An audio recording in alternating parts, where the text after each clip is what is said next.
કેમ છો વિદ્યાર્થી મિત્રો? આપણે આજે ચાલુ કરવા જઈ રહ્યા છે ચેપ્ટર નંબર 5 ગતિના નિયમો, લો ઓફ મોશન. આ ચેપ્ટરની અમુક બાબતો તમે ધોરણ 9ની અંદર ભણી ગયા છો, એટલે તમને આ ચેપ્ટરની અંદર વધારે તકલીફ ન પડશે અને આ એક સરળ અને આમાંથી વધારે માર્કનું પૂછાય તેવું ચેપ્ટર છે. તો આ ચેપ્ટર ખૂબ જ ધ્યાનથી ભણજો. આજે આપણે લગભગ 30થી 40% ચેપ્ટર પૂરું કરવાની ટ્રાય કરીશું. બરાબર, જેટલું આપણાથી થઈ શકે એટલું ચેપ્ટર આપણે પૂરું કરીશું. આજે આપણે જોઈશું પ્રસ્તાવના, એરિસ્ટોટલની ભૂલ ભરેલી માન્યતાઓ, જડત્વનો નિયમ, ન્યૂટનના ગતિનો પ્રથમ નિયમ, ન્યૂટનના ગતિનો બીજો નિયમ, ન્યૂટનના ગતિનો ત્રીજો નિયમ, વેગમાનનું સંરક્ષણ, કણનું સંતુલન. બરાબર છે, લગભગ આપણે આટલા પોઈન્ટને કવર કરીશું. જો આપણા પાસે સમય હશે તો યંત્રશાસ્ત્રમાં સામાન્ય બળો, આટલા ટોપિકને આપણે 2 વિડીયોની અંદર આપણે વિભાજન કરી દઈશું. બરાબર છે, તો તમને 2 વિડીયો મળી જશે. વિડીયો નંબર 1 એના અંદર અડધા ટોપિક હશે, વિડીયો નંબર 2 એનામાં અડધા ટોપિક હશે. બરાબર છે, અને જે આ છેલ્લું ટોપિક છે વર્તુળ આકાર ગતિ, આ ખૂબ જ આઈએમપી ટોપિક છે. આ ચેપ્ટરનો 5.10 ખૂબ જ આઈએમપી, આમાંથી દાખલા થિયરી બધું પૂછાય છે. એના પછી યંત્રશાસ્ત્રને ઉકેલવા માટેના જે કોયડાઓ છે એ ખૂબ જ ઇમ્પોર્ટન્ટ છે. બરાબર છે, તો આટલી વસ્તુઓ આપણે જોવાના છે. આ બેને આપણે એક વિડીયોમાં રાખીશું અલગ, એટલે આ ચેપ્ટરના લગભગ તમને 3 પાર્ટ મળશે. બરાબર છે, તો હવે આપણે શરૂઆત કરીએ પ્રસ્તાવનાથી. ગતિના નિયમો, આ ચેપ્ટર આપણે ભણવા જઈ રહ્યા છે. અત્યાર સુધી આપણે ચેપ્ટર નંબર 4માં ચર્ચા કરી કે પદાર્થ ગતિ કયા માર્ગે કરે છે. બરાબર છે, એક પરિમાણમાં, દ્વિપરિમાણમાં, ત્રિપરિમાણમાં અલગ રીતે ગતિ કરે છે. તેના વેગ કેટલો ફેરફાર થાય છે, તેનો પ્રવેગમાં ક્યારે ફેરફાર થાય છે, કેવા પ્રકારની ગતિ છે, અચળ પ્રવેગી ગતિ છે.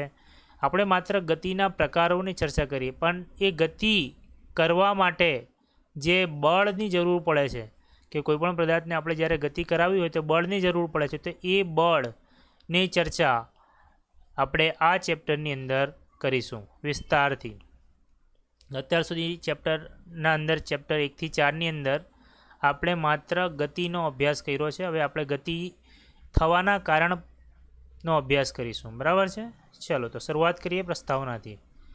તો એના અંદર સૌથી પહેલે આપણે ચર્ચા કરવાની છે સંપર્ક બળ અને ક્ષેત્ર બળની સમજૂતી આપો. સંપર્ક બળ અને ક્ષેત્ર બળની સમજૂતી આપો. સંપર્ક બળ એના નામ પરથી તમને ખ્યાલ આવે છે. સમજો આ એક બોક્સ છે. બરાબર છે, આ બોક્સને જો કોઈ એક વ્યક્તિ છે એને દૂર કરવો છે. દૂર કરવા માટે એને શું કરવું પડશે? એને ટચ કરવું પડશે, અથવા કોઈ દોરીથી ટચ કરવી પડશે. કંઈ ને કઈ રીતે એને સંપર્ક કરવો પડશે, પછી એને ખેંચીને દૂર કરી શકે છે. બરાબર છે, તો એ જે બળ લગાવે છે એના માટે એને સંપર્ક કરવાની જરૂર પડે છે. તો એ પ્રકારના બળને આપણે શું કહીએ છીએ? સંપર્ક બળ. અથવા તમે વિચારો કે એક ખેલાડી છે. બરાબર છે, આ ખેલાડી પાસે એક ફૂટબોલ છે. બરાબર, આ ફૂટબોલ છે. જો એને આ ગોલની અંદર નાખવો હોય, આ ફૂટબોલને, બરાબર છે, ગોલની અંદર એને નાખવો હોય તો એને શું કરવું પડે? એને કિક મારવી પડે, અને કિક મારશે તો આ બોલ અંદર જશે. તો આ જે એને બળ લગાવ્યું એ કયા પ્રકારનું બળ છે? સંપર્ક. એટલે આ બધા જે ઉદાહરણો તમને દેખાય છે કે પવનના વૃક્ષના ડાળીઓને ઝુલાવે છે. બરાબર છે, આ બધા ઉદાહરણો કોના છે? સંપર્ક. અને આપણને ખબર પડી ગઈ સંપર્ક બળ એટલે જ્યારે કોઈ પદાર્થને આપણે બળ લગાવીએ એટલે કે એને ટચ કરવો પડે, તો એ બધા પ્રકારના બળોને આપણે શું કહીએ છીએ? સંપર્ક બળ. અને આ સંપર્ક બળના ઉદાહરણો છે. એટલે આપણને ખ્યાલ આવી ગયો કોઈ પણ સ્થિર પદાર્થ છે, એ સ્થિર પદાર્થને જો ગતિમાં લાવવો હોય તો તમારે શું પૂરું પાડવું પડે? બળ પૂરું પાડવું પડે. અને આ બળ પૂરું પાડવા માટે જો આપણે સંપર્ક કરવાની જરૂર પડે તો એ બળને આપણે શું કહીએ છીએ? સંપર્ક બળ. બરાબર. અથવા કોઈ પદાર્થ ગતિ કરે છે અને એના ગતિને આપણે અટકાવી છે. સમજો કે કોઈ સાયકલ સવાર છે. બરાબર છે, એ ગતિ કરે છે. હવે આના ગતિને જો તમારે અટકાવવી હોય તો તમારે આના માર્ગની અંદર કંઈક મૂકી દેવું પડે. બરાબર છે, કોઈ વસ્તુ તમે આના માર્ગમાં મૂકી દેશો તો આની ગતિ શું થઈ જશે? અટકી જશે. બરાબર છે, તો કોઈ પદાર્થની ગતિ અટકાવવી હોય અથવા કોઈ પદાર્થને ગતિ કરાવવી હોય તો આપણને કોની જરૂર પડે છે? બળ. અને એ બળ જો આપણે સ્પર્શ કરીને આપીએ છીએ તો એ બળને આપણે સંપર્ક બળ તરીકે ઓળખીએ છીએ. ખ્યાલ આવી ગયો તમને સંપર્ક બળ વિશે? એકદમ ક્લિયર. સંપર્ક બળની સમજૂતી તમને પૂછાય તો અહીંયાથી જે તમને લખેલા છે અંદર એટલું લખવાનું છે, બરાબર છે. હવે આપણે જોઈએ ક્ષેત્રબળ. એના નામ પરથી તમને ખબર પડે છે કે કોઈ એક વસ્તુ છે એનો એક એરિયા બની જાય. સમજો આ એક વસ્તુનો આ એક એરિયા છે, એટલા એરિયા સુધી તેનું ચાલે. સમજો કે એક MLA છે, મેં તમને એક ઉદાહરણ આપું. MLA, બરાબર છે. એ MLAનું પોતાના વિસ્તાર, સમજો એ નવસારી જિલ્લાનો MLA હોય તો એનો વિસ્તાર કેટલો થઈ જાય? નવસારી જિલ્લો. સુરત જિલ્લાનો હોય તો તેનો વિસ્તાર કેટલો થઈ જાય? માત્ર સુરત જિલ્લા. તો સુરત જિલ્લાના કાર્ય એના અંડરમાં આવે છે.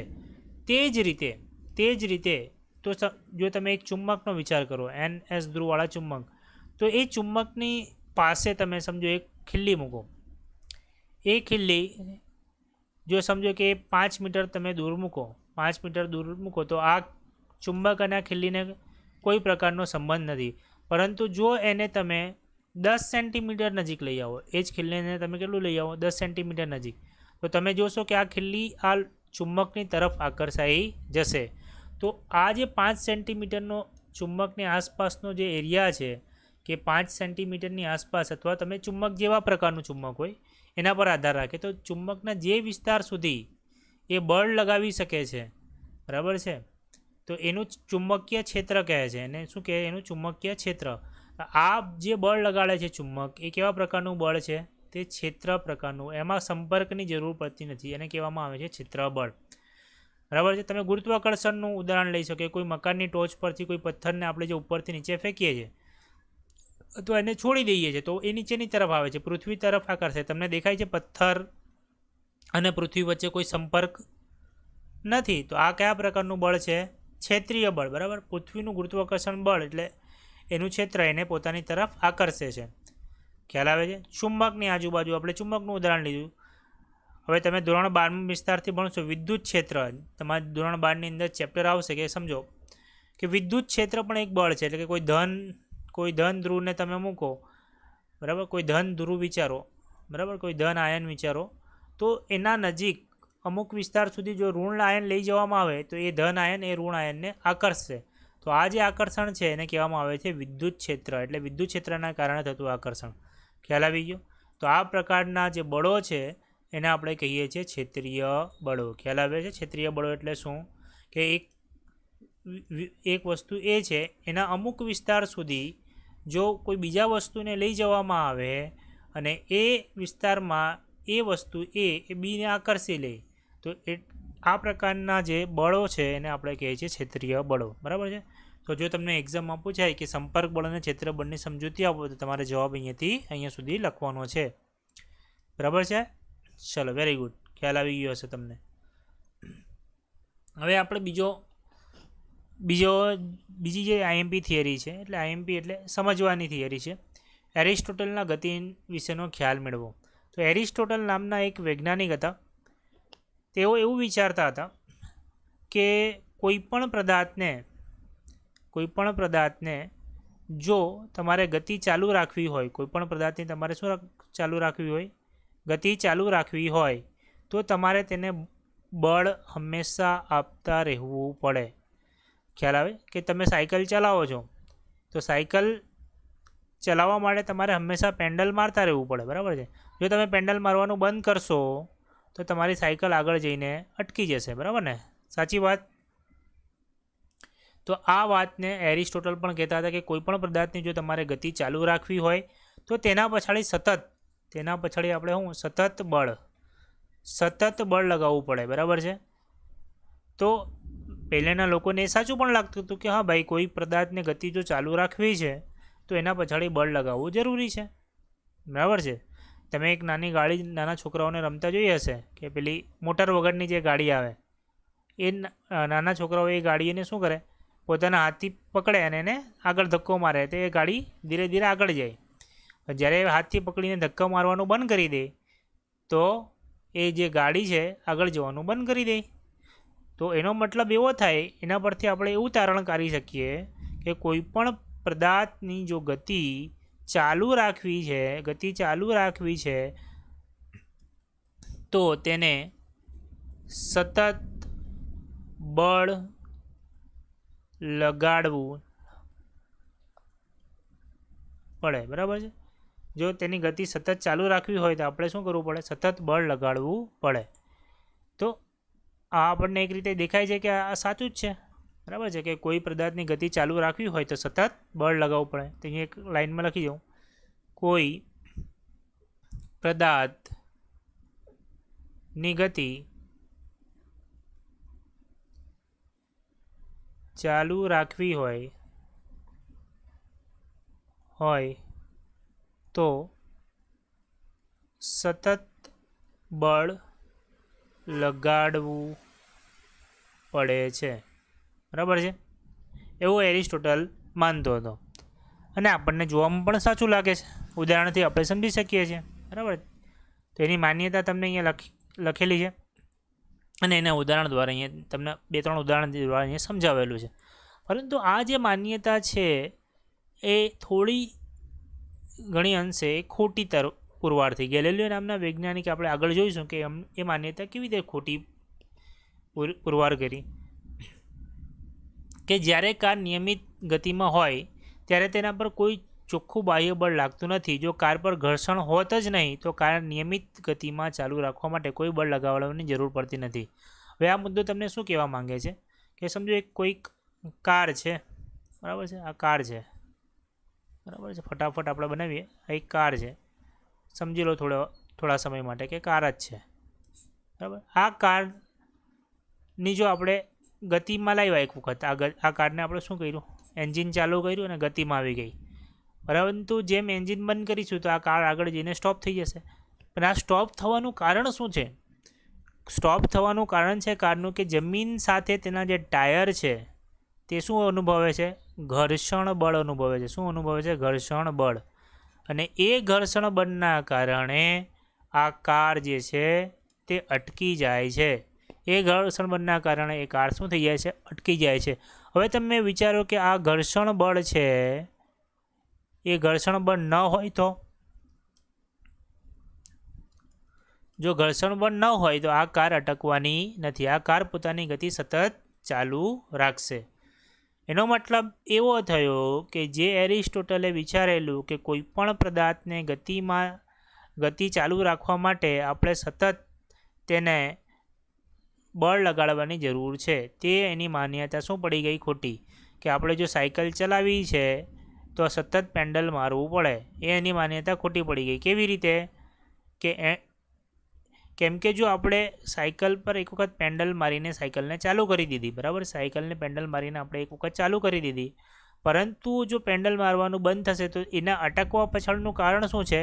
કે આ જે ટાયર છે અને આ જે રસ્તો છે એમની વચ્ચે શું ઉત્પન્ન થાય છે? ઘર્ષણ બળ ઉત્પન્ન થાય છે. જો ઘર્ષણ બળ ઉત્પન્ન થાય છે તેના કારણે સાયકલ અટકી જાય છે. જો ઘર્ષણ બળ ન હોય તો આ સાયકલ શું થશે? ચાલ્યા જ કરશે. આગળ ચાલ્યા જ કરશે. તો જે માન્યતા હતી કે જો સાયકલ અથવા કોઈ પણ પદાર્થને ગતિમાં લાવવું હોય અથવા સતત તેની ગતિ ચાલુ રાખવી હોય તો તેના પછાડી સતત બળ લગાડવું પડે. એ એરિસ્ટોટલની માન્યતાઓ ખોટી પડી. એરિસ્ટોટલે શું કરેલું કે જે આપણે વ્યવહારમાં ઉદાહરણ લઈએ છીએ તે વ્યવહારિક અનુભવોને એક મૂળભૂત દલીલનું સ્વરૂપ એણે આપ્યું હતું. બરાબર. પરંતુ એના પછાડી જે ઘર્ષણ બળનો જે કન્સેપ્ટ છે એ એમને મિસિંગ કરેલો હતો. બરાબર છે. તમને ખ્યાલ આવી ગયો હશે. હવે આપણે જે આ ઘર્ષણ બળવાળી સિસ્ટમ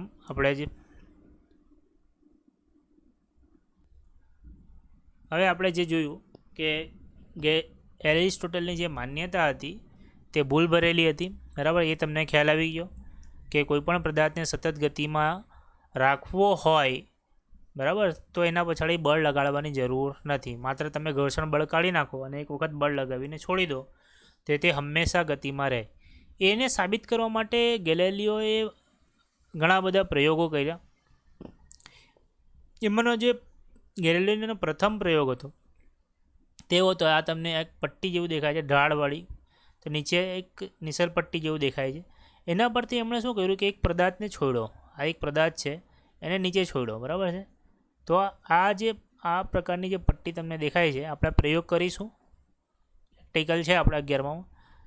હવે આ પદાર્થને જ્યારે નીચે છોડવામાં આવે છે તે ધીરે ધીરે જ્યારે નીચે આવે છે ત્યારે તેનો વેગ શું થઈ જાય છે? વધે છે. ધીરે ધીરે જેમ ઉપરથી નીચે આવતો જાય છે તેમ એનો વેગ શું થતો જાય છે? વધતો જાય છે. કેમ? ગુરુત્વ પ્રવેગના કારણે, બરાબર છે. એનો વેગ વધે છે તે કયા પ્રકારની ગતિ કરે છે? પ્રવેગી ગતિ કરે છે. કેવા પ્રકારની ગતિ કરે છે? પ્રવેગી ગતિ કરે છે. પછી એમણે શું કર્યું? એક પદાર્થને કંઈક આ પ્રકારના ઢાળ પર એમણે મૂક્યું. પછી આ પદાર્થને અહીંયાથી આ જે બોલ છે એ જ બોલને આપણે શું કર્યું? ઉપરથી પહેલાં નીચે જવા દીધો. પછી આ બોલને આમ ધક્કો મારીને એમણે ઉપરની તરફ ધક્કો માર્યો. તો એમણે જોયું કે તેનો વેગ સતત ઘટે છે. વેગ ઘટે છે. જ્યારે કોઈ પદાર્થ ઉપર જાય છે ત્યારે તેનો શું થઈ જાય છે? વેગ ઘટે છે.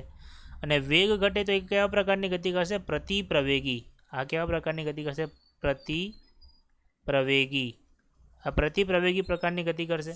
અને ધીરે ધીરે તે ઉપર જશે તેમ તેનો વેગ ઘટતો જશે, બરાબર છે. તો આ પ્રકારની ગતિ થાય. તો એના પરથી એમણે એવું તારણ કર્યું, જો ઉપરથી વસ્તુ નીચે આવે તો તેનો વેગ વધે, અને જો નીચેથી વસ્તુ ઉપર જાય તો વેગ ઘટે. એમણે એવું કીધું, જો કોઈ વસ્તુને સીધી રેખામાં ગતિ કરાવવામાં આવે, જો ઉપરથી નીચે આવે તો વેગ વધે, અને નીચેથી ઉપર જાય તો વેગ ઘટે. એનો મતલબ જો કોઈ વસ્તુને સીધી રેખામાં ગતિ કરાવવામાં આવે તો તેનો વેગ કેવો રહેવો જોઈએ? અચળ રહેવો જોઈએ. તેનો વેગ બદલાવો જોઈએ નહીં. તો આ પ્રયોગ પરથી એમણે એવું નિષ્કર્ષણ કાઢ્યું કે કોઈ પણ પદાર્થને જો આપણે બળ લગાવીએ અને બળ લગાવીને છોડી દઈએ અને જો એ સીધી રેખામાં ગતિ કરતો તો તે સીધી રેખામાં ગતિ કર્યા કરે છે, બરાબર છે. જો તેને સીધી રેખામાં બળ લગાવીને છોડવા માટે તે અચળ વ્યક્તિ ગતિ કર્યા કરે છે. તો આ જે એરિસ્ટોટલની ભૂલભરેલી માન્યતાને ગેલિલિયોએ ખોટી પાડી. પછી એમણે એક બીજો પ્રયોગ કર્યો. એમણે એ જ વસ્તુને સાબિત કરવા માટે એક બીજો પ્રયોગ કર્યો. એ આપણે સમજીએ. જો બીજો પ્રયોગ કર્યો એમણે બીજો પ્રયોગ કર્યો કે એક આ પ્રકારની સપાટી લીધી ઢાળવાળી. આ પ્રકારની એમણે એક સપાટી લીધી. તમને આકૃતિમાં નીચે બી દેખાતું જ હશે. અહીંયાથી એમણે શું કર્યું? એક બોલ લીધો, દડો. એ દડાને એમણે અહીંયાથી છોડ્યો, બરાબર છે. તો બીજી બાજુ એમણે જોયું કે તે દડો એટલી જ ઊંચાઈ આ બાજુ પ્રાપ્ત કરી લે છે, બરાબર. એ દડો એટલી જ ઊંચાઈ આ બાજુ પર અહીંયાથી તમે છોડો તો એ ધીરે ધીરે આમ ગતિ કરશે, સ્લો આવશે, અહીંયા અચળ વેગ, પછી અહીંયા ઉપર જઈને એ જ ઊંચાઈ પાછી પ્રાપ્ત કરી લેશે. પછી એમણે શું કર્યું? એક બાજુનો જે ભાગ છે ને, જરા એનો ઢળાવ ઓછો કરી દીધો. ઢાળ એનો શું કરીને ઓછો કરી નાખ્યો. અહીંયાથી જો વસ્તુ ધીરે ધીરે છૂટી તો એ ઊંચાઈ એટલી જ પ્રાપ્ત કરે છે, બરાબર. એ એટલી જ ઊંચાઈ પાછી પ્રાપ્ત કરે છે. અંતર વધારે કાપે છે. અહીંયા અંતર ઓછું કાપે છે. અંતર ઓછું છે. અહીંયા અંતર શું કરે છે? વધારે કાપે છે. અંતર વધારે. અહીંયા અંતર વધારે કાપે છે અને અહીંયા અંતર ઓછું કાપે છે, પરંતુ ઊંચાઈ તો એટલી જ પ્રાપ્ત કરે છે. પછી એમણે શું કર્યું કે આ એક બાજુ ઢાળ રહેવા દીધો અને એક બાજુ સીધી રેખા કરી નાખી. એનો મતલબ એવો થાય કે આ જો વસ્તુને ઉપરથી નીચે છોડી દેવામાં આવે તો આ વસ્તુ હવે જ્યાં સુધી એ એટલી ઊંચાઈ ન પ્રાપ્ત કરશે ત્યાં સુધી તે સતત ગતિ કર્યા કરશે. અને સતત ક્યાં સુધી ગતિ કરશે? તે અનંત અંતર સુધી ગતિ કરશે, બરાબર છે. જો એનામાંથી આપણે ઘર્ષણ બળ કાઢી નાખીએ આ સપાટીમાંથી તો આ વસ્તુ અનંત અંતર સુધી ગતિ કરશે. આ એમનો બીજો પ્રયોગ હતો, બરાબર છે. તો આ બધા પ્રયોગો દ્વારા એવું સાબિત કરવા માંગતા હતા કે કોઈ પદાર્થને જો એક વખત બળ લગાડીને છોડી દેવામાં આવે તો તે સતત ગતિ કરવાનું ચાલુ રાખે છે. ક્યારે? જ્યારે તેના પર આપણે બાહ્ય બળ એક વખત લગાવીને છોડી દઈએ છીએ. જો ઘર્ષણ બળ ન ગણવામાં આવે તો આપણે સમજી શકીએ છીએ કે આ પ્રકાર એ અનંત અંતર સુધી ગતિ કરે છે. ખ્યાલ આવી ગયો હશે તમને, બરાબર છે. આ જે વિગતો છે અહીંયાથી જો તમને જવાબ લખવાનું પૂછે ગેલિલિયો ઢાળનો પ્રયોગ સમજાવો તો આવી રીતે તમારે 2 પ્રયોગો લખીને સમજાવવાના રહેશે, બરાબર છે. ચલો હવે આપણે નેક્સ્ટ ક્વેશ્ચન પર જઈએ. પદાર્થને સ્થિર અવસ્થા અને નિયમિત ગતિની અવસ્થા સમાન છે તે સમજાવો અને પદાર્થનું જડત્વ કોને કહેવામાં આવે છે. તો અહીંયા જે મેઇન મુદ્દો છે તમારું કે પદાર્થનું જડત્વ કોને કહેવામાં આવે છે. તમે તમને એક સામાન્ય ભાષામાં સમજાવું. જડત્વ એ શબ્દ તમને એની અંદર એક શબ્દ છે જડ. તો લોકો આપણે કહીએ કે જળ બુદ્ધિનો છે. આપણે શું કહીએ કોઈ વ્યક્તિને જળ બુદ્ધિનો છે. જળ એટલે શું કે જે બદલી શકતો નથી, બદલાતો નથી, બદલાવનો વિરોધ કરે છે. બદલાવનો વિરોધ.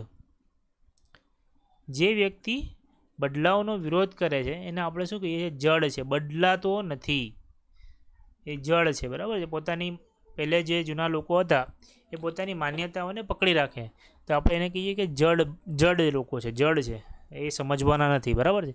તો એ શબ્દ પછી આવેલો છે જડત્વ. એ શબ્દ પછી આવેલો છે જડત્વ. તો જડત્વથી તમને એવી જ ફિલિંગ આવશે કે કોઈ જો પદાર્થ હોય, મેં તમને સાદી સિમ્પલ ભાષામાં સમજાવી દઉં. આ તમને ખ્યાલ આવી ગયો જળવાળું? ચલો, કોઈ પદાર્થ છે, સમજો કે અહીંયા એક કોઈ પદાર્થ પડેલો છે. સમજો એક સાયકલ જ પડેલી છે. આપણે વારે ઘડે સાયકલ બનાવી છે. ચલો, તો આપણે સાયકલ જ બનાવી લઈએ. આ પ્રકારની અહીંયા કોઈ સાયકલ છે. બરાબર છે. આ એની સીટ છે. આપણે હેન્ડલ બનાવી લઈએ. બરાબર. ઓકે. હવે આ સાયકલને આપણે અહીંયા છોડી દઈએ. અહીંયા કોઈ પ્રકારની ગતિ કરાવતા નથી, એમને એમ જ મૂકી દઈએ સ્ટેન્ડ પર. બરાબર. સમજો આ સાયકલ છે.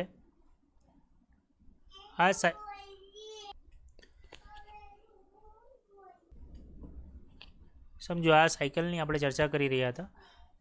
જો આ સાયકલ અહીંયા ને અહીંયા જ આપણે રાખીએ તો સમજો 10 દિવસ, 20 દિવસ, 30 દિવસ, 40 દિવસ, ગમે તેટલા દિવસ અહીંયા આપણે પડી રહેવા દઈએ, કોઈ હવા ના આવે ને કંઈ પણ નહીં થાય એને, તો આ સાયકલ એ પોતાની કન્ડિશન એને જ કન્ડિશનમાં રહેશે. બરાબર છે.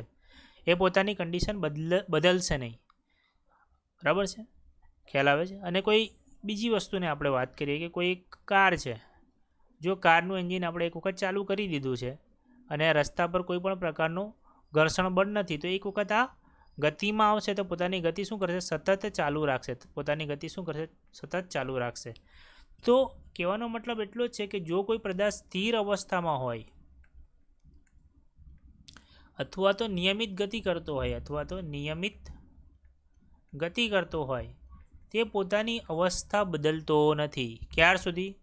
જ્યાં સુધી તેના પર કોઈ બાહ્ય બળ લાગતું નથી. કોઈ બાહ્ય બળ લાગતું નથી. બરાબર છે. કોઈ પદાર્થ અહીંયા પડેલો છે તો એ પડેલો રહેશે. ક્યાં સુધી પડેલો રહેશે? જ્યાં સુધી તેના પર કોઈ બાહ્ય બળ લાગશે નહીં. કોઈ ગતિ કરે છે તો પોતાની ગતિ ચાલુ રાખશે જ્યાં સુધી તેના પર કોઈ બાહ્ય બળ લાગશે નહીં. તો કોઈ પણ બાહ્ય બળ ન લાગે તો તે પદાર્થ પોતાની સ્થિતિ બદલતો નથી. એટલે જડત્વ એટલે કે ફેરફારનો વિરોધ. આપણે જે આ ચર્ચા કરી, જડત્વ એટલે શું? ફેરફારનો વિરોધ. એટલે આપમેળે પોતે કોઈ પોતાની અવસ્થા બદલતો નથી. બરાબર છે. મેં તમને એક સાદી રીતે ઉદાહરણ આપું કે એક્ઝામ ન આવવાની હોય તો વિદ્યાર્થીઓ ભણવા બેસતા નથી. કેમ? કેમ કે એમને પોતાની જે અવસ્થા છે તે બદલવા નથી માંગતા, પોતાને અંદર ઇમ્પ્રુવમેન્ટ કરવા નથી માંગતા. જેમ જ એક્ઝામ આવે છે, એક્ઝામ એક ફોર્સ એટલે બળ તરીકે કાર્ય કરે છે. એ બળ એમને શું કરે છે?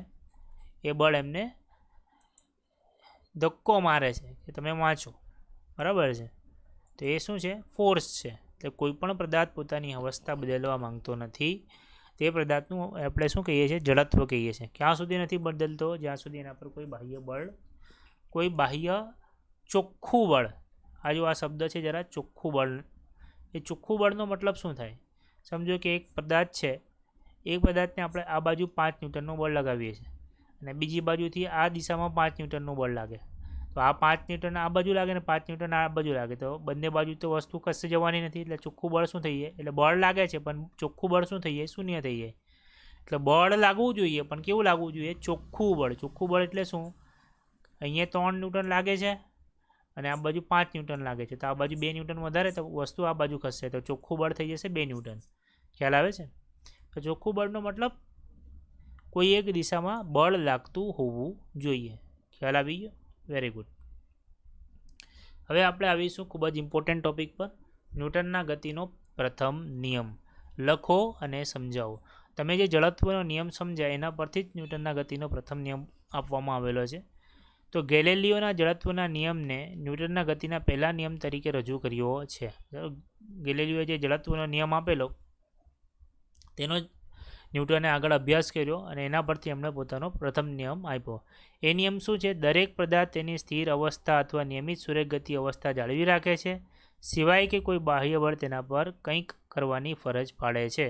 તો એ જ વસ્તુ છે કે જો કોઈ પદાર્થ ગતિ કરતો હોય તો ગતિ કરતો રહે, અને જો કોઈ પદાર્થ સ્થિર છે તો તે પોતાની સ્થિર અવસ્થા જાળવી રહે. ક્યાં સુધી?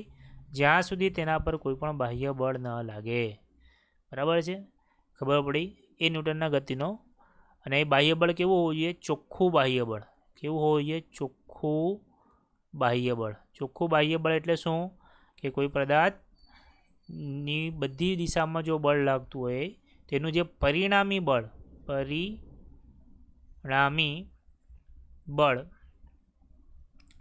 કોઈ એક દિશામાં હોવું જોઈએ. બરાબર છે? તેનું જે પરિણામી બળ છે કોઈ એક દિશામાં હોવું જોઈએ. ખ્યાલ આવે છે તમને? એ પરિણામી બળ કોઈ એક દિશામાં હોવું જોઈએ. બરાબર? તમને હવે ઉદાહરણ દ્વારા તમને સમજાવે કે આ બુક છે. આ બુક જો ટેબલ પર પડેલી હશે તો સમજો આ ટેબલ બનાવી લઈએ એટલે તમને વધારે ખ્યાલ આવશે. બરાબર? આ સમજો ટેબલ છે. હવે આ ટેબલ પર કોઈ એક બુક પડેલી છે. આ બુક ટેબલ પર ક્યાં સુધી પડેલી રહેશે? જ્યાં સુધી એના પર કોઈ ચોખ્ખું બાહ્ય બળ ન લાગે. ચોખ્ખું બાહ્ય બળ એટલે શું? અહીંયા બળ લાગે છે કે નથી? આ કન્ડિશનમાં બળ તો લાગે છે. સમજો તમે બુકને ટેબલ પર મૂકેલી છે તો બુક છે ને તે નીચેની બાજુએ એને બળ લગાડશે, વજન બળ. બુકનું જે વજન હશે તેટલું બળ નીચેની બાજુએ લાગશે, W=mg જેટલું બળ. અને જે ટેબલ છે એ ઉપરની તરફ બળ લગાડશે બુકને. એ બળને આપણે કહીએ છીએ લંબ બળ. એ બળને આપણે શું કહીએ છીએ? લંબ બળ. એટલે અહીંયા ચોખ્ખું બળ શૂન્ય થઈ જાય છે. ચોખ્ખું બળ શું થઈ જાય છે? ચોખ્ખું બળ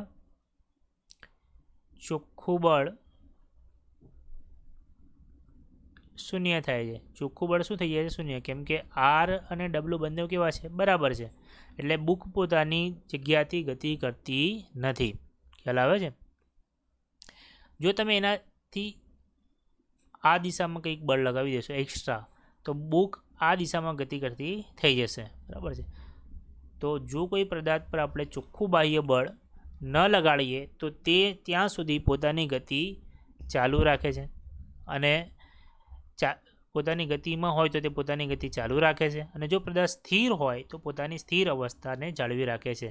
તે રીતે બીજું ઉદાહરણ આપેલું છે તમને કે કોઈ કાર ગતિ કરતી હોય અને એના પર જ્યાં સુધી આપણે બાહ્ય બળ ન લગાવીએ, બરાબર, તો એ પોતાની અચળ ઝડપથી પોતાની ગતિ ચાલુ રાખે. જો તમે અહીંયા બ્રેક મારશો તો જ એ પોતાની ગતિને ઓછી કરશે, પણ જ્યાં સુધી તમે એને બાહ્ય બળ ન લગાડશો, અથવા ઘર્ષણ બળ બી એક બાહ્ય બળ જ છે, જો ઘર્ષણ બળ ન લાગે એના પર તો એ પોતાની ગતિ અચળ વેગથી ચાલુ રાખશે. ખ્યાલ આવે છે?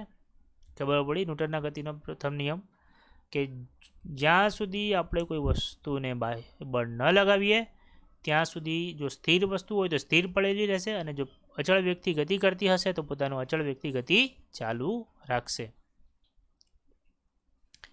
ચલો હવે આપણે સમજીએ કે એક કિસ્સાને કે બસનો ડ્રાઈવર એકાએક બસ ચાલુ કરે ત્યારે આપણે બસમાં ઊભા હોઈએ તો પાછળની તરફ ધકેલાઈએ છીએ. શા માટે? સમજો, એક મેં તમને ઉદાહરણ આપું, જરા ડાયાગ્રામ બી બનાવી દઉં એટલે તમને ખ્યાલ આવે. સમજો આ એક બસ છે, બસની અંદર બસ છે, બરાબર. આ ડ્રાઈવર છે, આ ડ્રાઈવર સીટ છે, બરાબર. અહીંયા તમે બેઠા છો. અહીંયા બસની પેલી જે જમીન હોય તે અહીંયા બસની સીણી છે. તમે અહીંયા એક હેન્ડલ પકડવાવાળા આવે, આ બાજુ હેન્ડલ પકડવાવાળા, તમે આમ ઊભા છો, બરાબર. બસ શું છે? અત્યારે ઊભી છે, પણ જેમ જ બસ ચાલુ કરશે ડ્રાઈવર ચાલુ કરશે તો તો તમે ઊભા હોય તો પાછળની તરફ કંઈક આ રીતે ધકેલાઈ જશો, બરાબર, પાછળની તરફ કંઈક આ રીતે ધકેલાઈ જશો, આ રીતે તમે પાછળની તરફ ધકેલાઈ જશો. એનું કારણ તમને સમજાવું. આપણું જે શરીર છે તે સ્નાયુઓનું બનેલું છે. આપણે જ્યારે ઊભા હોઈએ તો આપણો જે પગ છે તે કોના સંપર્કમાં હોય? બસની સપાટી સાથે સંપર્કમાં હોય. અને બસ પહેલે કેવી હોય? સ્થિર હોય. બસ કેવી હોય? પહેલે સ્થિર. અને બસ સ્થિર હોય તો આપણા પગ પણ એની સાથે જે સંપર્કમાં હોય, આપણે અહીંયા પગ બનાવી લઈએ, આપણા જે પગ હોય તે પણ સંપર્કમાં હોય, તેના કારણે સ્થિર અવસ્થામાં હોય. જેમ જ બસ ચાલુ થાય એટલે બસ ગતિ કરવાનું ચાલુ કરે. બસ જેમ ડ્રાઈવર બેસે તો ગતિ કરવાનું ચાલુ કરે. પરંતુ જે આપણો પગ જે જમીન સાથે જોડાયેલો છે એ પોતાની સ્થિર અવસ્થા બદલવા માંગતો નથી, એ ગતિ કરવા માંગતો નથી, બરાબર છે. એ પોતાની અવસ્થા બદલવા માંગતો નથી. તેથી એ શું કરશે? એ સ્થિર પોતાના શરીરને, એની સાથે જે આપણા આગળનો ભાગ છે એને પણ સ્થિર રાખવાનો પ્રયત્ન કરશે. એટલે આપણા આગળનો જે ભાગ છે એ પછાડી તરફ આવશે, કેમ કે આગળ તરફ ગતિ કરવાનો વિરોધ કરે છે, બરાબર છે. પછી એ થોડી વાર પછી આપણા સ્નાયુઓ એના સાથે એડજસ્ટ થઈ જશે અને આપણે આગળની તરફ ગતિ કરવા માંડીશું.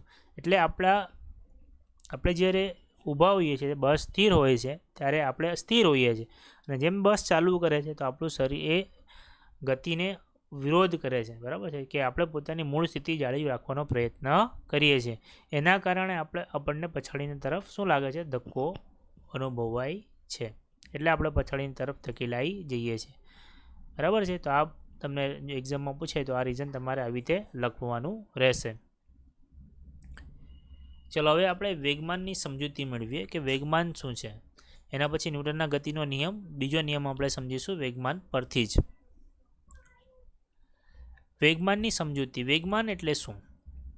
આપણને સર ખબર છે, મને તો વેગ એટલે ખબર છે. આ વેગમાન નવું શું આવ્યું? તમે ધોરણ 9માં બી ભણેલા હશો, પણ તમને ડિટેલમાં સમજાવું કે પદાર્થના વેગમાનને પદાર્થના દળ અને વેગના ગુણાકારને, એટલે વેગ સાથે તમે દળને ગુણાકાર કરી નાખો, વેગ સાથે કોનો ગુણાકાર કરી નાખો? દળ, એટલે વેગમાન બની જશે. વેગમાન એટલે વેગ ગુણ્યા દળ એટલે શું બને? વેગમાન. હવે વેગ કેવી રાશિ છે? સદિશ રાશિ છે. તો વેગમાન કેવી રાશિ બની જાય? વેગમાનને આપણે પી વડે દર્શાવીએ, એટલે અને વેગને આપણે વી વડે દર્શાવીએ તો p is equal to m into v. તો વી સદિશ છે, હા, તો પી કેવું બની જાય? પી પણ સદિશ બની જાય. જે દિશામાં વી હોય તે જ દિશામાં પી હોય. ચલો, આ વેગમાન તો ખબર પડી ગઈ, સદિશ રાશિ છે. તેનો એકમ, ચલો, દળનો એકમ કેજી, વેગનો એકમ મીટર પર સેકન્ડ, એટલે કેજી મીટર પર સેકન્ડ એક એકમ થઈ ગયો. બીજો એનો એકમ થઈ જાય ન્યૂટન ઇન્ટુ સેકન્ડ, બરાબર છે. તેનો બીજો એકમ ન્યૂટન ઇન્ટુ સેકન્ડ થઈ જાય. તેનું પારિમાણિક સૂત્ર શું થઈ જાય? M(L(T)-1, M1L1T-1. કેવી રીતે મળે પારિમાણિક સૂત્ર? દળનું પારિમાણિક સૂત્ર M1, વેગનું M1L1T-1, બરાબર. તો આનું વેગમાનનું પારિમાણિક સૂત્ર મળી જાય. આના પરથી તમે મેળવી શકો, બરાબર, દળ ગુણ્યા વેગ પરથી. અહીંયા સુધી તમને ખ્યાલ આવી ગયો, બરાબર. તો વેગમાનને કેમ વ્યાખ્યાયિત કરવાની જરૂર છે? વેગમાન કેમ આપણે દર્શાવીએ છીએ? વેગમાનની જરૂર શા માટે પડી? હવે એક પોઈન્ટ આપણે સમજીએ. વેગમાનની આપણને જરૂર શા માટે પડે છે? અને જરા ઇરેઝ કરી નાખીએ. ઓકે, વેગમાનને આપણે જરૂર શા માટે પડે છે? વેગમાન શા માટે આપણે સમજવાની જરૂર પડે? તો એના માટે બે મુદ્દાઓ આપેલા છે. આપણે એક મુદ્દાઓ વાંચી નાખીએ અને પછી તમને સમજાવીએ. સમાન વેગથી ગતિ કરતા ટ્રક અને સાયકલ. સમજો એક સાયકલ છે, બરાબર, એક સાયકલ છે. જરા સાયકલ બનાવી લઈએ ફટાફટ.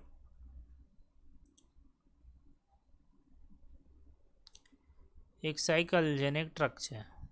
અહીં આપણે એક મોટો ટ્રક બનાવીએ એટલે તમને ખ્યાલ આવે, બરાબર. એક ટ્રક છે, એક સાયકલ છે અને એક ટ્રક છે. બંનેનો વેગ સમજો સમજો આ 20 કિલોમીટર પ્રતિ કલાકની ઝડપથી જાય છે સાયકલ, અને ટ્રક બી 20 કિલોમીટર પ્રતિ કલાકની ઝડપથી જાય છે. હવે એક વ્યક્તિ અહીંયા ઊભો છે, એક વ્યક્તિ અહીંયા ઊભો છે. આનું નામ આપી દઈએ એ, આનું નામ આપી દઈએ બી. બોલો, આ બે વ્યક્તિમાંથી કોણ મળશે? જો હટે નહીં પોતાની જગ્યા પરથી. આના તરફ જાય છે અને આ પોતે જગ્યા પરથી હટતો નથી, આ પણ હટતો નથી. આપણને ખ્યાલ છે કે વ્યક્તિ બી બાય મરી જશે અને વ્યક્તિ એ બચી જશે. કેમ? બંનેની ઝડપ તો સમાન છે ને. આ બી 20 કિલોમીટર પ્રતિ કલાક પર છે અને આ બી 20 કિલોમીટર પ્રતિ કલાક પર છે, પરંતુ આનું દળ શું છે? વધારે છે. આનું દળ સમજો કે 80 કેજી છે, તો આનું દળ 8000 કેજી છે, બરાબર? એટલો ડિફરન્સ. તો એના કારણે એનું વેગમાન શું થઈ જશે? વધી જશે. એટલે જેની એની ઇફેક્ટ છે એ ઇફેક્ટ વધી જશે, બરાબર છે? ખ્યાલ આવે છે? તો વેગમાન એટલા માટે આપણે દર્શાવવું જરૂરી છે. ચલો બીજું એક ઉદાહરણ લઈએ. એક વ્યક્તિ અહીંયા ઊભો છે, સમજો એક વ્યક્તિ અહીંયા ઊભો છે અને એક વ્યક્તિ અહીંયા ઊભો છે. આ નામ છે સી છે અને આનું નામ છે ડી. અહીંયાથી એક નાની ગોળી આવે છે, બંદૂકમાંથી છૂટે છે ગોળી. કોઈ ફાયર કરે છે બંદૂકમાંથી અને બંદૂકમાંથી ગોળી છૂટે છે, અહીંયા આવે છે. અહીંયા કોઈ બીજો વ્યક્તિ ઊભો છે. એક સમજો આ 10 ગ્રામની ગોળી છે. આ 1 કેજીનો એક પથ્થર લે છે. આ વ્યક્તિ 1 કેજીનો એક પથ્થર લે છે ભારે અને આને મારે છે. બંને એકબીજાથી સમાન અંતરે છે, સમજો 10 મીટર પર છે, આ બી 10 મીટર પર છે. હવે મને કહો કે આ બેમાંથી કોણ મળશે? સરસ, એ મરી જશે અને ડી બચી જશે. કેમ? આ પથ્થર મારે છે અને વ્યક્તિ મારે છે. જ્યારે ગોળીની ઝડપ સમજો બહુ ફાસ્ટ હોય ને આની ઝડપ શું થઈ? વધારે હોય અને ઝડપ વધી જાય તો આ નાની ગોળી આને મારી નાખે.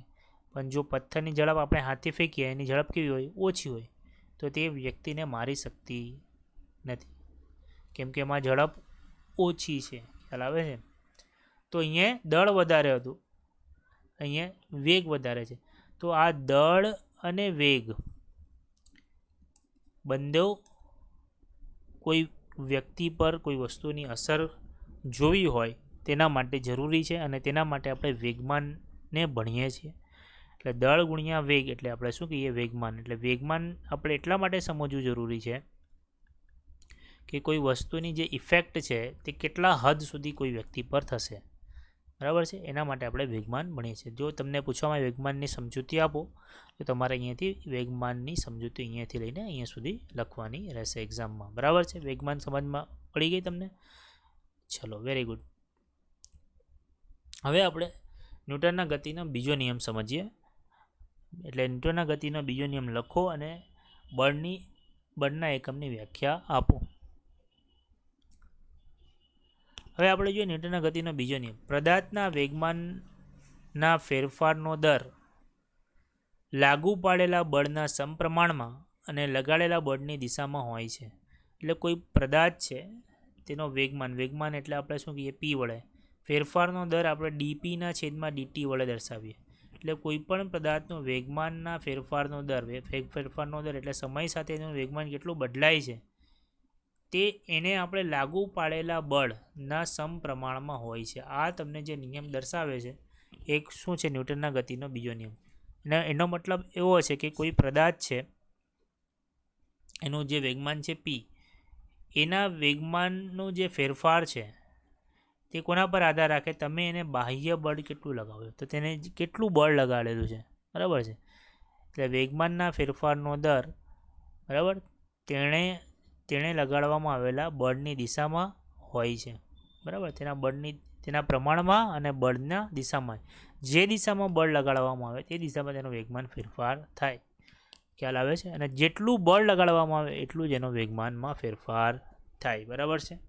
ખ્યાલ આવે છે? વેગમાનના ફેરફારનો દર એટલે કે હવે આપણે એક ઉદાહરણ આપણને આપેલું છે. ધારો કે બે જુદા જુદા દળના પદાર્થો પ્રારંભમાં સ્થિર છે. સમજો કે એક પદાર્થ એ છે અને એક બીજો પદાર્થ છે બી.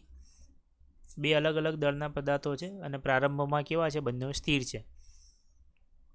તેમના પર નિશ્ચિત સમયગાળા માટે, સમજો આના પર F1 બળ અને T1 સમયગાળા માટે લગાડવામાં આવે છે. આના પર F2 બળ T2 સમયગાળા માટે લગાડવામાં આવે.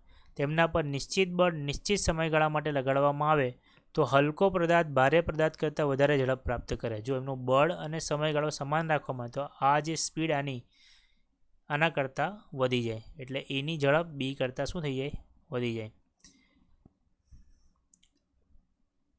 પ્રાપ્ત કરે છે, પરંતુ અવલોકનો દર્શાવે છે કે તે સમયગાળાને અંતે બંનેના પદાર્થોના વેગમાન તો સમાન જ હોય, પરંતુ જે આની ઝડપ વધારે હોય, સમજો આની ઝડપ વધી જાય, આની ઝડપ ઓછી, પરંતુ બંનેનું વેગમાન સમાન. કેમ? કેમ કે વેગમાન એટલે તો શું થાય? દળ ગુણ્યા ઝડપ, એટલે દળ ગુણ્યા વેગ આપણે વેગમાન કહીએ, દળ ગુણ્યા વેગ, બરાબર છે. તો આનું દળ ઓછું છે, આનો વેગ વધી જાય, આનું દળ વધારે છે, આનો વેગ ઘટી જાય, તો બંનેનો જે ગુણાકાર છે તે તો સમાન જ રહેવાનો છે, બરાબર છે. એ જ વસ્તુ આપણને સમજાવવા માંગે છે ઉદાહરણથી, બરાબર. તો એક બીજું ઉદાહરણ તમને અહીંયા આપવામાં આવેલું છે, એ તમે વાંચી લેજો, બરાબર છે. ઉદાહરણ છે, તમને સમજ પડી જશે. હવે તમને ન્યૂટનના ગતિનો બીજો નિયમ પણ ખ્યાલ આવી ગયો કે કોઈપણ પદાર્થના વેગમાનના ફેરફારનો દર તેને લાગુ પાડેલા બળના સમપ્રમાણમાં અને તે બળની દિશામાં હોય છે, બરાબર છે. ખબર પડી? Very good. ચલો હવે આપણે આગળ સમજીએ. અહીંયા સુધી તમારું ઉદાહરણ છે, એટલે ઉદાહરણ તમે વાંચી લેજો, બરાબર. તમને ખ્યાલ આવી જશે ઉદાહરણમાં. હવે આપણને એક સૂત્ર સાબિત કરવા માટે એક શરત લીધેલી છે કે બળ એફ અને ડેલ્ટા ટી સમય માટે કોઈ પદાર્થ, સમજો કોઈ એમ દળનો કોઈ પદાર્થ છે, એના પર આપણે બળ લગાવીએ છીએ એફ, અને કેટલા સમય માટે લગાવીએ છીએ? ડેલ્ટા ટી સમયગાળા માટે લગાવીએ છીએ. તો તેનો વેગ સમજો, એનો શરૂઆતમાં જે વેગ હોય, સમજો કોઈ શરૂઆત, આ એ જ એમ દળનો પદાર્થ છે, મેં જરાક નાની આકૃતિ દોરું છું, તેનો જે શરૂઆતનો વેગ v હતો, પરંતુ જ્યારે આપણે એફ જેટલું બળ ડેલ્ટા ટી જેટલા સમય માટે લગાવ્યું તો તેનો વેગમાં ફેરફાર થઈ ગયો, વી પ્લસ ડેલ્ટા વી જેટલો એનો વેગ થઈ ગયો. પહેલે વી જેટલો વેગ હતો, હવે જ્યારે આપણે એફ જેટલું બળ ડેલ્ટા ટી સમયગાળા માટે લગાવ્યું તો તેનો વેગ વી પ્લસ ડેલ્ટા વી થઈ ગયો. ખ્યાલ આવે છે તમને? હવે એનો જે પહેલે વેગમાન હતું, જો એનું પહેલે વેગમાન લખીએ તેનું વેગમાન હતું p is equal to m into v, કેમ કે એનું દળ હતું એમ અને એનો વેગ હતો વી. હવે એનું શું થઈ જશે? એના વેગમાનમાં જેટલો ફેરફાર થયો હોય એટલું જ એનું જેટલું એના વેગમાં ફેરફાર થયું હોય એટલું જ એનું વેગમાનમાં ફેરફાર થઈ જશે. તો આટલું હવે એનું વેગમાન થઈ જશે. ખ્યાલ આવે છે? હવે આપણે ન્યૂટનના ગતિનો બીજો નિયમ ભણ્યા. ન્યૂટનના ગતિના બીજા નિયમ પ્રમાણે શું કહે છે? કોઈપણ પદાર્થના વેગમાનના ફેરફારનો દર, બરાબર, તેને લગાડેલા બળના સમપ્રમાણમાં. તો વેગમાનના ફેરફારનો દળ એ બળ લગાડેલા સમપ્રમાણમાં. તો હવે આ નિશાની ચલે છે એની નિશાની જો આપણે કાઢી નાખવી હોય તો આપણે લખવું પડે કોઈ એક અચળાંક ડીપીના છેદમાં ડીટી, બરાબર. આવી રીતે આપણે લખી દઈએ, અને સમીકરણ નંબર 1 આપી દઈએ. કેને સપ્રમાણતાનો અચળાંક કહેવામાં આવે છે? કેને સપ્રમાણતાનો અચળાંક થિયરી લખેલી જ છે બાજુમાં, એટલે મેં લખતો નથી. કેને આપણે શું કરવામાં આવે છે? સપ્રમાણતાનો અચળાંક કહેવામાં આવે છે. હવે આ સમીકરણની અંદર જો ડેલ્ટા ટી લિમિટ તમે જો 0 લખો, એટલે સમયગાળાને ખૂબ જ નાનો લખો, તો તમે આ સમીકરણને કંઈક આ રીતે પણ લખી શકો, ડીપીના વિકલનના સ્વરૂપમાં, ડીપીના છેદમાં ડીટી, બરાબર છે. એફ ઇઝ ઇક્વલ ટુ ડીપીના છેદમાં ડીટી. હવે જરા સમજો કે એફ ઇઝ ઇક્વલ ટુ કે ડીપીની જગ્યાએ પીની જગ્યાએ હવે તમે શું લખી શકો? એમ ઇન્ટુ વી લખી શકો. Very good. ના છેદમાં ડીટી. હવે કે અચળ છે, એમ એટલે દળ અચળ છે, તો દળને આપણે બહાર કાઢી લઈએ તો એફ ઇઝ ઇક્વલ ટુ કે એમ ડીવીના છેદમાં ડીટી થાય. ઓકે. હવે એફ ઇઝ ઇક્વલ ટુ કે એમ ડીવી એટલે કે વેગમાં થતો ફેરફાર સમયના સાપેક્ષે કોનું મૂલ્ય આપે? પ્રવેગનું. હવે આ તમને એક સૂત્ર મળી જાય ન્યૂટનના ગતિના બીજા નિયમ પરથી, બરાબર છે. અને આપણે નંબર આપી દઈએ 2. હવે કેની કિંમત આપણે લઈ લઈએ 1. સપ્રમાણતાનો અચળાંક જો 1 લેવામાં આવે તો આપણને સૂત્ર મળે એફ ઇઝ ઇક્વલ ટુ એમ એ. આ સૂત્ર તમને વારે ઘડીએ દાખલાઓમાં કામ લાગશે. આ સૂત્ર ગોખી નાખજો, યાદ કરી લેજો. એફ ઇઝ ઇક્વલ ટુ એમ એ. તો મેં તો તમને એમ કહ્યું એફ ઇઝ ઇક્વલ ટુ બળ ઇઝ ઇક્વલ ટુ માં, એમ એ એટલે માં યાદ રાખજો, બળ બરાબર માં. એવી રીતે તમે આ સૂત્ર યાદ રાખી શકો છો. અને તમને એક વ્યાખ્યા અહીંયા આપવામાં આવેલી છે, એ પણ તમે યાદ રાખજો કે 1 kg દળના પદાર્થને 1 ન્યૂટનની વ્યાખ્યા જો તમને પૂછવામાં આવે તમે લખી શકો 1 kg દળનો પદાર્થ, કોઈ પદાર્થ કેટલો છે? એનું દળ 1 kg છે, અને તેના વેગમાં એટલે એને વેગમાં ફેરફાર કરીને આપણે એ પદાર્થમાં પ્રવેગ ઉત્પન્ન કરીએ અને એ પ્રવેગ કેટલો હોવો જોઈએ 1 મીટર પ્રતિ સેકન્ડ સ્ક્વેર આપણે એમાં પ્રવેગ ઉત્પન્ન કરીએ છીએ 1 મીટર પ્રતિ સેકન્ડ સ્ક્વેર એમાં આપણે શું ઉત્પન્ન કરીએ છીએ પ્રવેગ એટલે તો ઉત્પન્ન કરવા માટે તમારે જે બળ લગાવવું પડે બહારથી તમે જે બળ લગાડો છો એ બળ કેટલું હોવું જોઈએ 1 ન્યૂટન ખ્યાલ આવી ગયો તમને ચલો ફરીથી સમજાવી દો આ જરા ક્લિયર કરી નાખું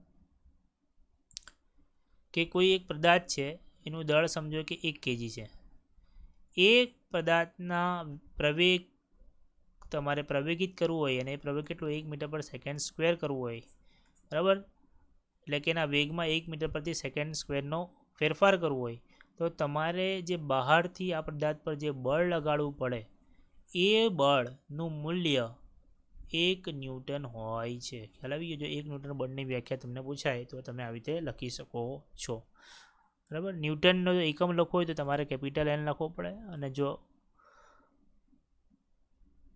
ન્યૂટન લખો તો આખું તમારે નામ લખવું પડે ન્યૂટન બરાબર છે ચલો વેરી ગુડ અહીંયા સુધી ખ્યાલ આવી ગયો તમને તો આપણે ચર્ચા કરતા ન્યૂટનના ગતિના બીજો નિયમ લખો તો અહીંયા બીજો નિયમ લખાઈ ગયો તેને સમજાવો તે સમજી લીધો બળની એકમની વ્યાખ્યા હતી પણ આપણે આપી દીધી હવે આપણે તેના ગતિના નિયમના અમુક મહત્ત્વપૂર્ણ મુદ્દાઓ છે એ અલગથી તમને જો પૂછાય કે ન્યૂટનના ગતિના બીજા નિયમના મહત્ત્વપૂર્ણ મુદ્દાઓ લખો તો એ તમે અહીંયાથી લખી શકો છો તો ન્યૂટનના ગતિના મહત્ત્વપૂર્ણ મુદ્દાઓમાં પહેલો જે મુદ્દો છે પહેલો જે આપણે મુદ્દો છે તે છે કે ન્યૂટનના ગતિના બીજા નિયમ પરથી F = 0 સૂચવે છે કે સમજો આપણે ન્યૂટનના ગતિનો બીજો નિયમ આપણે આવી રીતે લખી શકીએ એમ એ આના પરથી જ મેળવેલું છે ને આપણે બળ અથવા તમે ન્યૂટનના ગતિનો બીજો નામ આવી રીતે બી લખી શકો dp/dt તેના વેગમાનમાં ફેરફારનો દર તે લાગુ પાડેલા બળના સમપ્રમાણમાં હોય છે તો તમે જો આની અંદર પ્રવેગનું મૂલ્ય શું કરો શૂન્ય મૂકી દો પ્રવેગનું મૂલ્ય શું મૂકો શૂન્ય અથવા તમે એવું વિચારો કે બળનું મૂલ્ય શૂન્ય મૂકો તમે આ સૂત્રની અંદર બળનું મૂલ્ય શૂન્ય મૂકો તો m × a થઈ જાય તો કોઈ દિવસ દળ તો શૂન્ય થવાનું નથી કોઈ દિવસ દળ તો શૂન્ય થવાનું નથી તો શું શૂન્ય થવું પડે પ્રવેગને શૂન્ય થવું પડે બરાબર છે અને પ્રવેગ શૂન્ય હોય એનો મતલબ શું જરા સમજજો વેગનું વિકલન આપણે કરીએ dv/dt dv/dt એટલે શું થાય પ્રવેગ આ સૂત્ર તમને ખબર છે તો જો પ્રવેગનું મૂલ્ય શૂન્ય હોય એટલે આ જો આનું મૂલ્ય મેં શૂન્ય કરી દઉં તો dv/dt બરાબર શૂન્ય હવે આપણને એક વસ્તુ ખબર છે કે વિકલન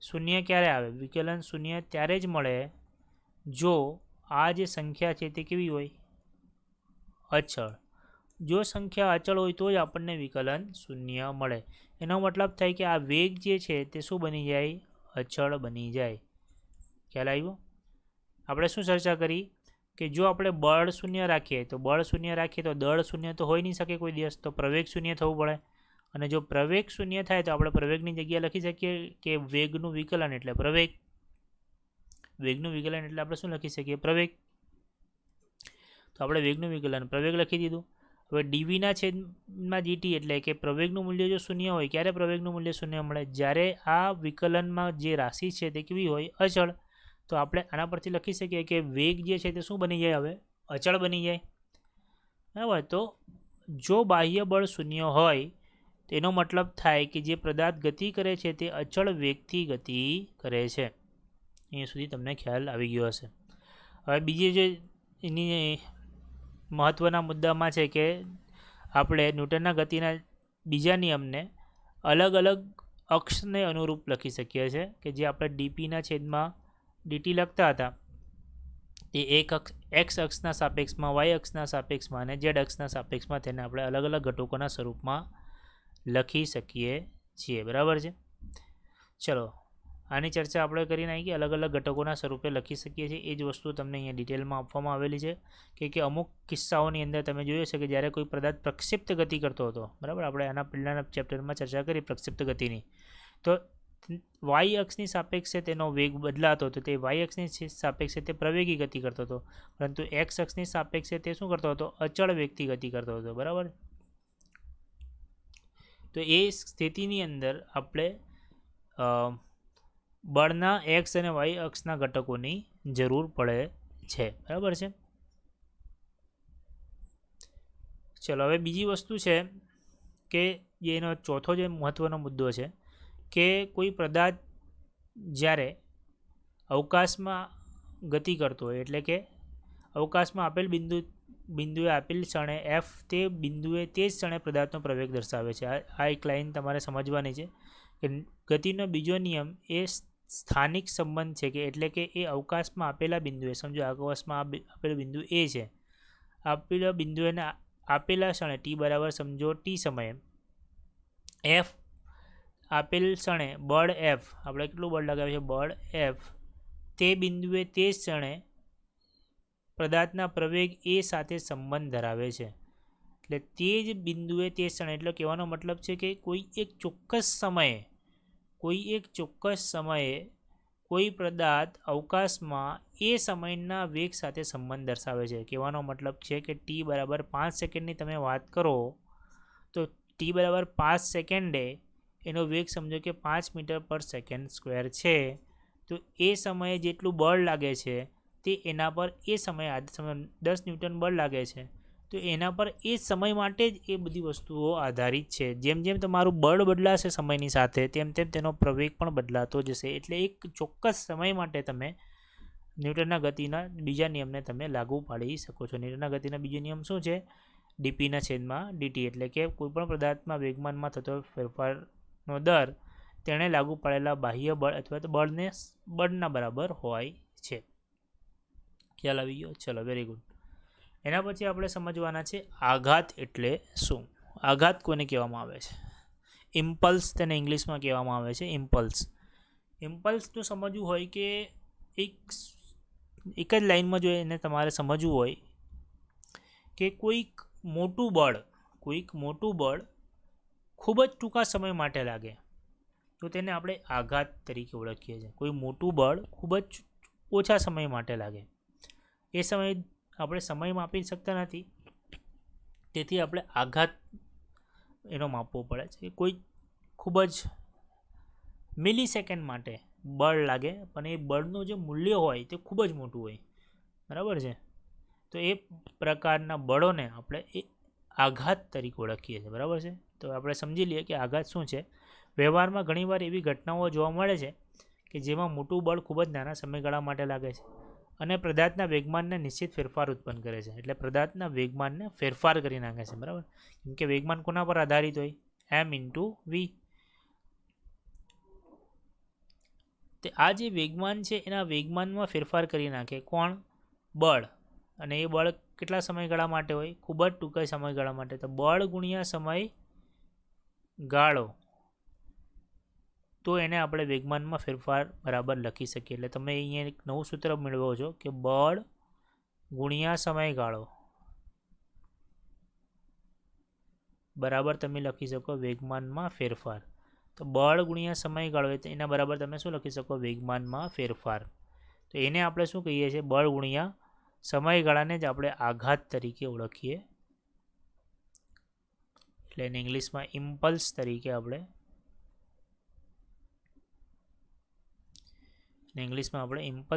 ઓળખીએ છીએ. ખ્યાલ આવી ગયો? ખબર પડે છે?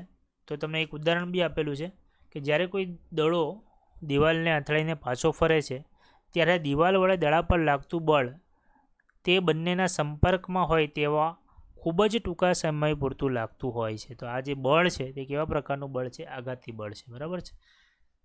એટલે આ તમારે સૂત્ર યાદ રાખવાનું છે, બળ ગુણ્યા સમયગાળો. આ સૂત્ર તમને દાખલામાં કામ લાગશે. બળ ગુણ્યા સમયગાળો એટલે કે વેગમાનમાં થતો ફેરફાર. આને સમીકરણ નંબર તમે લખી રાખજો, આ તમને કામ લાગશે, બરાબર છે. હવે આપણે આઘાતની ચર્ચા કરી લીધી છે. હવે આપણે ચર્ચા કરીશું ન્યૂટનના ગતિનો ત્રીજો નિયમ. ન્યૂટનના ગતિનો ત્રીજો નિયમ ખૂબ જ ઇન્ટરેસ્ટિંગ છે, તમને બધાને જ ખબર હશે અને ખૂબ જ મજા આવશે આ ભણવામાં, બરાબર. આના જેટલો નિયમ લોકોને આ યાદ રહી જ જાય છે, બરાબર છે. આ નિયમ કોઈ ભૂલતું જ નથી. ન્યૂટનના ગતિનો ત્રીજો નિયમ છે કે દરેક ક્રિયાબળને હંમેશા સમાન અને વિરુદ્ધ દિશામાં પ્રતિક્રિયા બળ હોય છે. આ કોને નથી ખબર? એટલે આની અંદર અમુક મહત્ત્વની બાબતો આપણે અભ્યાસ કરીશું. કે તમે કોઈ એક વ્યક્તિને તમાચો મારો છો તો તે વ્યક્તિ પણ તમને તમાચો મારશે. આપણે એવું વિચારતા હોઈએ છીએ, પરંતુ એવું નથી. જે સમયે તમે એને તમાચો મારો છો, તમારો હાથ એને સંપર્ક કરે છે, એ જ સમયે તેનો ગાલ તમારા હાથને તમાચો મારે છે. ખ્યાલ આવે છે તમને શું કહેવું છું? જે સમયે તમે એના ગાલને તમાચો મારો છો, એ સમયે એનો ગાલ વિરુદ્ધ દિશામાં તેટલા જ બળથી તમારા હાથને તમાચો મારે છે. એ છે ન્યૂટનના ગતિનો બીજો નિયમ. આપણે શું વિચારતા હોઈએ કે આપણે કોઈ ક્રિયા કરી પછી એ સામેવાળો આપણને મારશે, એને આપણે પ્રતિક્રિયા કહીએ, અને એવું હોતું નથી. આપણે જે ક્ષણે, જે મિનિટે આપણે એને મારીએ છીએ, જે સમયે આપણો હાથ એના સંપર્ક થાય છે, તે જ સમયે એનો ગાલ પણ આપણા હાથ પર બળ લગાવતું હોય છે. જેટલું બળ આપણે એના ગાલ પર લગાવીએ છીએ, એટલું જ બળ એનો ગાલ આપણા હાથ પર લગાવે છે. આને આપણે કહીએ છીએ કે દરેક ક્રિયાબળને હંમેશા સમાન અને વિરુદ્ધ દિશામાં પ્રતિક્રિયા બળ હોય છે. સમજો કોઈ સ્પ્રિંગને તમે જ્યારે દબાવો છો, સમજો આ સ્પ્રિંગ છે, આ સ્પ્રિંગને તમે જે ઉપરથી દબાવો તો સ્પ્રિંગ પણ તેને વિરોધી દિશામાં તમને બળ લગાડશે. તમે એફ જેટલું બળ લગાડશો તો એ પણ તમને એફ જેટલું બળ લગાડશે. એનો કહેવાનો મતલબ ન્યૂટનના ગતિનો જે ત્રીજો નિયમ છે તમને બહુ વસ્તુ શીખવે છે. તમે જેટલી મહેનત કરશો એટલું જ તમને રિઝલ્ટ મળશે. તમારું જે રિઝલ્ટ હશે તે તમારા મહેનતના સમપ્રમાણમાં જ હશે, બરાબર છે. એટલે તમારા જે માર્ક ઓછા આવે તો એવું નહીં કહેવાનું કે મારા માર્ક ઓછા આવ્યા, કેમ કે મને આ પ્રોબ્લેમ હતી, મને તે પ્રોબ્લેમ હતી, બરાબર. એવું નહીં, મારી મહેનત ઓછી હતી. એટલે તમે જેટલું બળ લગાડશો એટલું જ તમને પ્રતિક્રિયા બળ મળશે ને મળશે જ, બરાબર છે. હવે એના અંદર અમુક મહત્ત્વના મુદ્દાઓ આપણા આનાથી સાબિત થયા કે કોઈ પણ બળ એકલું ઉત્પન્ન થતું નથી. કુદરતમાં કોઈ પણ બળ એકલું, તમે અહીંયા બળ લગાડો છો તો એની સામે એક વિરોધ કરતું બળ હંમેશા સાથે ઉત્પન્ન થાય છે, થાય. એટલે વિશ્વમાં કોઈ પણ બળ એકલું ઉત્પન્ન થતું નથી. બળ એકલું ઉત્પન્ન થતું નથી, તે હંમેશા જોડમાં ઉત્પન્ન થાય છે.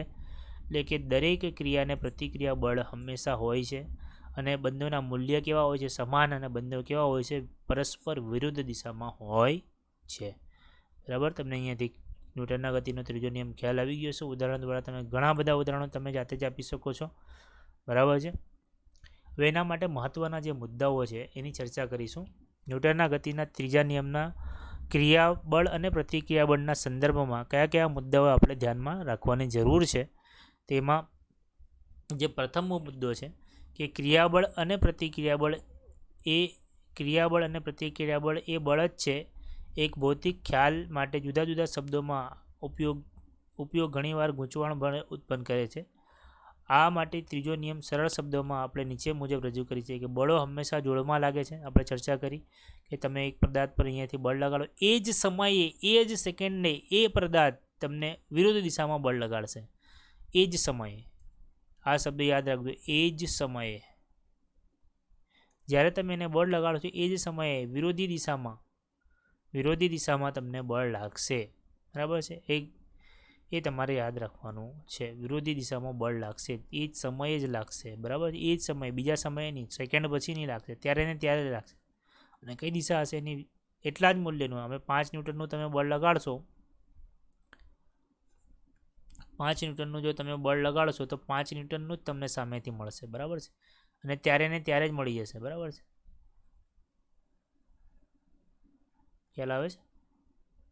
અહીંયા સુધી તમને ખ્યાલ આવતો હશે. બીજો છે જે બીજો મહત્ત્વનો મુદ્દો છે, ધ્યાન રાખવાનો. ત્રીજા નિયમના ક્રિયાબળ અને પ્રતિક્રિયાબળ શબ્દો વચ્ચે કદાચ એવી ગેરસમજ ઊભી થાય કે ક્રિયાબળ એ પહેલાં લાગે ને પછી પરિણામ સ્વરૂપે પ્રતિક્રિયાબળ લાગે, એ માનવું સાચું નથી. ત્રીજો નિયમ કોઈ કારણ અસર સંબંધને અભિપ્રેત નથી. એનો મતલબ એવું છે કે પહેલાં આપણે ક્રિયા લગાવી, પછી 10 સેકન્ડ પછી પ્રતિક્રિયા મળશે, એવું નથી. જ્યારે તમે ક્રિયા કરો છો, ક્રિયાબળ લગાડો છો, એ જ સમયે, એ જ સેકન્ડે પ્રતિક્રિયા બળ મળે છે. બરાબર છે. તો આવા ભ્રમમાં રહેવાની જરૂર નથી કે આજે તમે ક્રિયા કરશો અને પ્રતિક્રિયા 10 વર્ષ પછી મળશે. કુદરતમાં તો એવું થાય, પરંતુ આપણે બળના કિસ્સામાં એવું થતું નથી કે તમે જ્યારે બળ લગાડો છો તે સમયે તમને પ્રતિક્રિયા બળ મળે છે, અને તેટલું જ અને તેટલા જ મૂલ્યનું મળે છે. બરાબર છે. તમને હવે ત્રીજા મુદ્દાઓની ચર્ચા કરીએ આપણે. ક્રિયાબળ અને પ્રતિક્રિયાબળ એક જ પદાર્થ પર નહીં પણ બે જુદા જુદા પદાર્થો પર લાગે છે. એ અને બી વડે સમજો. હવે આ મુદ્દો ખૂબ જ ઉપયોગી છે કે ક્રિયાબળ આના પર લાગ્યું. ક્રિયાબળ અને પ્રતિક્રિયાબળ એક જ પદાર્થ પર નહીં, બે જુદા જુદા પદાર્થો પર લાગે છે. તમે પેલું ઉદાહરણ તમને સમજાવું પાછું કે જ્યારે તમે કોઈને તમાચો મારો છો તે સમયે તમારો હાથ જ્યારે સામેવાળાના ગાલ પર સ્પર્શ કરે છે તો તમે જે બળ લગાડો છો એ બળ સામેવાળાના ગાલ પર લાગે છે, અને સામેવાળાનું જે ગાલ છે એ તમારા હાથ પર બળ લગાડશે. તો ક્રિયાબળ તમે પહેલાંના ગાલ પર લગાવો છો અને પ્રતિક્રિયાબળ તમને તમારા હાથ પર મળે છે. તો જે બળ છે તે બે જુદા જુદા પદાર્થો પર લાગે છે. એટલે ક્રિયાબળ અને પ્રતિક્રિયાબળ બે જુદા જુદા પદાર્થો પર લાગે છે. બરાબર છે. આ પદાર્થ સમજો એ છે અને આ પદાર્થ બી છે. બંનેનો જો તમે એકબીજા પર બળ લગાડો તો ક્રિયાબળ આ બાજુ, તો પ્રતિક્રિયાબળ સામેની બાજુ. ખ્યાલ આવી? અને બંનેનું મૂલ્ય કેવું હોય? એક સમાન. જો આ એફ એ બી હોય તો એ સામેવાળું એફ બી એ હોય. બરાબર છે. ખ્યાલ આવે છે? બંનેનું મૂલ્ય સમાન પણ દિશા કેવી હોય? વિરુદ્ધ. કોઈ એક જ પદાર્થની ગતિની ચર્ચા કરતી વખતે આપણે એમ કહી શકીએ છીએ કે બંને બળોનો સરવાળો કરતાં ચોખ્ખું બળ શૂન્ય મળે. બરાબર. કોઈ એક જ આ બેની જો તંત્રની આપણે વાત કરીએ તો આ બેના જો સરવાળો કરીએ અને આ બાજુ લઈ આવીએ એફ એ બી વત્તા આપણે આ બાજુ એફ બી એ કરીએ તો પેલી આપણને શું મળી જાય? આનો જવાબ આપણને શૂન્ય મળી જાય. બરાબર.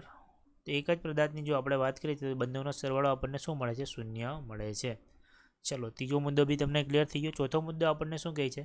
એ અને બી પદાર્થોથી બનતા સમગ્ર તંત્રની ગતિની વિચાર કરતા એફ એ બી એટલે કે બી વડે એ પર જે બળ લગાડે છે તે, અને એફ બી એ એટલે એ વડે જે બી પર બળ લગાડે છે તે તંત્રના આંતરિક બળો છે, તેમનો સરવાળો શૂન્ય થાય છે, જે આપણે અત્યારે ચર્ચા કરી. આમ સમગ્ર તંત્ર ગતિ માટે તેમને ગણવાના નથી. આ હકીકતને લીધે ગતિનો જે ત્રીજો નિયમ છે, પદાર્થ અથવા કણના તંત્ર પર લાગતું બળ પાડી શકાય છે. એટલે કહેવાનો મતલબ એટલું છે કે તમને બંનેના જે બળોનો જે સરવાળો કરો છો તે શું મળે છે? આપણને શૂન્ય. અને એના ગતિ માટે આપણે એને જવાબદાર ગણી શકીએ નહીં. સમજો, કોઈ એક પદાર્થ અહીંયા બળ લગાડે છે, એના વિરુદ્ધ દિશામાં અહીંયા બીજા પદાર્થ પર બળ લગાડે છે, તો આ બંનેનું જે પરિણામી બળ શું થઈ જશે? શૂન્ય થઈ જશે. બરાબર. બંનેનું તંત્રની જો આપણે ચર્ચા કરીએ સમગ્ર ગતિની તો એ શૂન્ય થઈ જશે. બરાબર છે.